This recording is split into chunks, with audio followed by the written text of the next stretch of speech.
మధ్యతత్వాలు లేదా అంతకంటే తక్కువ వాళ్ళు కూడా లోన్ తీసుకుంటారు వాళ్ళ అవసరాన్ని బట్టి. ఈ లోన్ అనేది ఈ టిప్స్ పాటిస్తే మీరు మంచి అమౌంట్‌ని సేవ్ చేసుకోవచ్చు. ఇంట్రెస్ట్‌ని కూడా సేవ్ చేసుకోవచ్చు. ఈ వీడియోని స్కిప్ చేయకుండా కంప్లీట్‌గా చూడండి. Hi friends, welcome to LN Babu talks. Home loan తీసుకునేటప్పుడు మీకు హోమ్ లోన్ యొక్క ఇంట్రెస్ట్ అంటే ఓవరాల్ ఇంట్రెస్ట్ పర్సంటేజ్ వచ్చేసరికి 8-9% పెర్ యానం, అంటే ఈఎంఐ పర్సంటేజ్ వచ్చేసరికి 8-9% పెర్ యానం ఉండేటట్లు చూసుకోండి. అంతేకాకుండా కార్ లోన్ తీసుకునేటప్పుడు 9% నుంచి 11% హైయెస్ట్ ఉండేటట్లు చూసుకోండి. ఇంకా బైక్ లోన్ తీసుకునేటప్పుడు 9.5 to 13.5, 14% వరకు తీసుకోవచ్చు మీరు. ఈఎంఐ పర్సంటేజ్ వచ్చేసరికి ఈఎంఐ పర్సంటేజ్ క్యాల్కులేషన్ బేస్ చేసుకొని మీకు ఈఎంఐ అనేది డిసైడ్ అవుతుంది, ఇంట్రెస్ట్ కూడా డిసైడ్ అవుతుంది. ఈ ఈఎంఐ పర్సంటేజ్ ఎంత తక్కువగా ఉంటే, అంటే హోమ్ లోన్స్ మీకు చెప్పాను హైయెస్ట్ 9% లోపు తీసుకోమని. ఈ 9% లోపు హోమ్ లోన్ తీసుకుంటే మీరు మిడిల్ క్లాస్ పీపుల్స్ ఎవరైతే ఉన్నారో వాళ్ళు మంచిగా లైఫ్ని లీడ్ చేయొచ్చు, ఈజీ ఈఎంఐస్ పే చేసుకోవచ్చు. చాలా కంపెనీస్ వచ్చేసరికి 25%, 30% కూడా ఉంటుంది. వాళ్ళు మీకు పర్సంటేజ్ చెప్పరు. క్యాలిక్యులేట్ చేసి మీకు 50%, 70 పైసా, 50 పైసా మీకు ఇంట్రెస్ట్ పడుతుందని చెప్పేసి దొంగ క్యాలిక్యులేషన్ చేస్తారు. వాటిని మీరు నమ్మకండి. మాకు పర్సంటేజ్లో కావాలని చెప్పండి.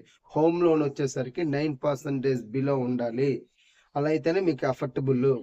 ఇంకోటి కార్ లోన్ వచ్చేసరికి హైయెస్ట్ 11% మించి దాటకుండా చూసుకోండి. ఈ యొక్క పర్సంటేజ్లోనే ఇంట్రెస్ట్ అనేది క్యాల్కులేట్ అవుతుంది. ఇంకో బైక్ లోన్ వచ్చేసరికి హైయెస్ట్ 14% మించి ఉండేటట్టు చూసుకోకండి.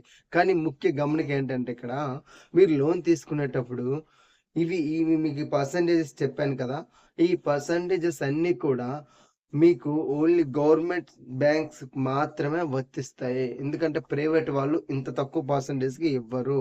ఇది గవర్నమెంట్ బ్యాంక్స్లో ఈ పర్సంటేజ్కి మీకు లోన్ వస్తుంది.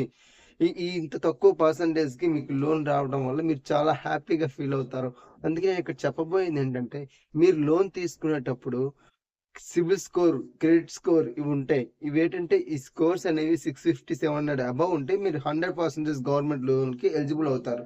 ఒక 650, 700 బిలో ఉంటే మీకు గవర్నమెంట్ బ్యాంక్స్ సంబంధించి కానీ గవర్నమెంట్ ఆర్గనైజేషన్స్ నుంచి కానీ మీకు లోన్స్ అనేవి రావు. అప్పుడు మీరు NBFCs, non banking finance organisations కానీ మీరు వెళ్ళి లోన్ తీసుకోవాల్సి ఉంటుంది. అక్కడ 18% నుంచి అప్ టు 30% వరకు వాళ్ళు ఛార్జ్ చేస్తారు. ఎందుకంటే అవి ప్రైవేట్ సంస్థలు. ఓకేనా ఫ్రెండ్స్? అందుకే లోన్ తీసుకునేటప్పుడు మీ క్రెడిట్ స్కోర్ని పెంచుకోండి. అప్పుడు గవర్నమెంట్స్లోకి వెళ్ళి లోన్ తీసుకోండి. ఇంకా క్రెడిట్ స్కోర్ తక్కువగా ఉంది, బాగా తక్కువగా ఉందంటే వాళ్ళకి వేరే ఆప్షన్ ఉండదు. ఎన్బిఎఫ్సిస్కి వెళ్ళి వాళ్ళు లోన్ తీసుకోవాలి. ఎన్బిఎఫ్సిలో కూడా వేవర్ అనే ఉంటుంది.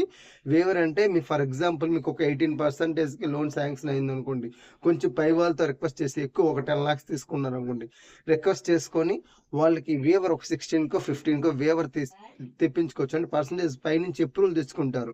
పైనుంచి అప్రూవల్ తెచ్చుకొని మీకు ఆ లోన్ని కొంచెం తక్కువ పర్సంటేజ్కి మీకు శాంక్షన్ చేస్తారు. దానివల్ల మీకు ఒక 2% సేవ్ అయినా మీకు సేవ్ అయినట్టే. ఫర్ ఎగ్జాంపుల్ చెప్తా, 1 lakh 2% అంటే 2000 రూపీస్ సేవ్ అయినట్టే. 10 lakhs 20,000 రూపీస్ పర్ మంత్ మీకు సేవ్ అయినట్టే కదా. ఈ విధంగా మీరు ఆలోచించుకోండి. మరిన్ని ఇంట్రెస్టింగ్ విషయాల కోసం మన ఛానల్ సబ్స్క్రైబ్ చేసుకోండి, లైక్ చేయండి, షేర్ చేయడం మాత్రం మర్చిపోకండి. మీ అమూల్యమైన విషయాల్ని కామెంట్ రూపంలో తెలియచేయండి. Thanks for watching. జై హింద్.